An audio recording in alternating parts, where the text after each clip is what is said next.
السلام علیکم. شارع دستور سے میں ہوں عبدالقیوم صدیقی اور آپ ہیں AQS کے ساتھ، اور آپ دیکھ رہے ہیں میرے ساتھ ہیں جناب وجاہت مسعود.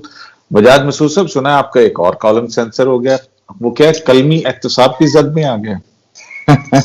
جی ہاں، جیسے میں نے آپ سے عرض کر رہا تھا نا کہ ہم کلیسا کے احتساب کی صدیوں سے نکل آئے ہیں. کلیسائی احتساب تو نہیں ہے، لیکن یہ ہے کہ احتساب کی نئی نئی صورتیں ہر زمانے میں آتی رہتی ہیں. اور اس میں تو کبھی میرے خیال میں صدیقی صاحب اس پہ بات ہمیں کرنی چاہیے کہ ہمیں اپنے صحافتی اداروں سے تو اس لیے شکوا نہیں کہ وہ کوئی جان بوجھ کے تو نہیں کرتے، اور ظاہر ان کی اپنی ورنربلٹیز ہیں، ان پہ اپنے نزاکتیں ہوتی ہیں معاملات کی. لیکن یہ بھی ہے کہ ریاست میں، معاشرے میں کہیں نہ کہیں کوئی ایسا دباؤ تو موجود ہے نا جو تحریر کو، بات کو، خبر کو، کالم کو روکتا ہے.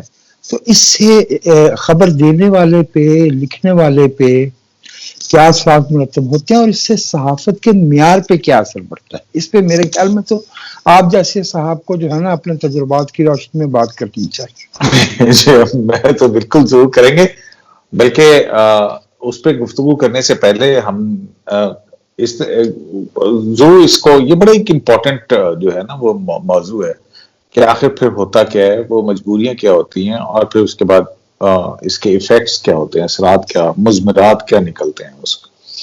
تو اس پہ انشاءاللہ ضرور کسی دن کریں گے. آپ پہلے آپ کا یہ کلمی احتساب کون سے کالم پہ ہوا، آپ کا کیا عنوان ہے اس کالم کا؟ اب عنوان تو کیا اس کو کہنا چاہیے کہ تو ضائع ہو گیا.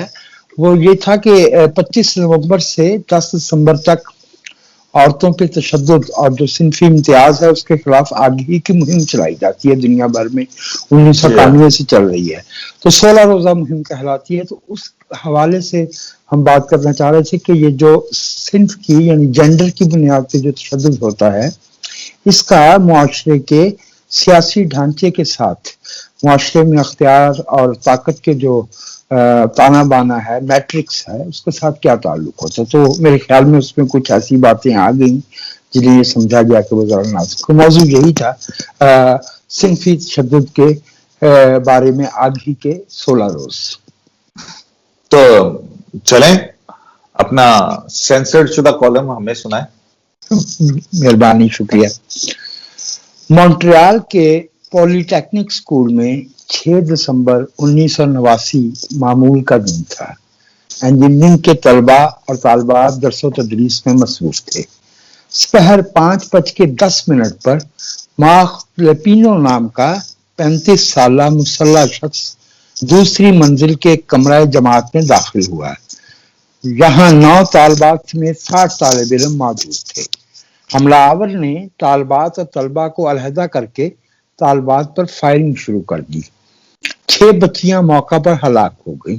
اس دوران حملہ آور نعرے لگاتا رہا، I hate feminists, I'm fighting feminists. مجھے فیمنسٹوں سے نفرت ہے، میں فیمنسٹوں سے جنگ کر رہا ہوں. اگلے 20 منٹ میں حملہ آور نے درسگاہ کے برآمدوں میں، کمروں میں اور کیفیٹیریا میں درجنوں طالبات پر گولیاں برسانے کے بعد بالآخر خود کو گولی مار لی. 14 طالبات ماری گئیں. حملہ آور نے اپنے پیچھے ایک خودکش تحریر چھوڑی جس میں اس نے کہا کہ یہ کام میں کسی ذاتی عداوت کی بنا پہ نہیں کر رہا، میں اس کو سیاسی موقف کے طور پہ کر رہا ہوں، میں فیمنزم کا مخالف ہوں، میں عورتوں کے حقوق کا مخالف ہوں.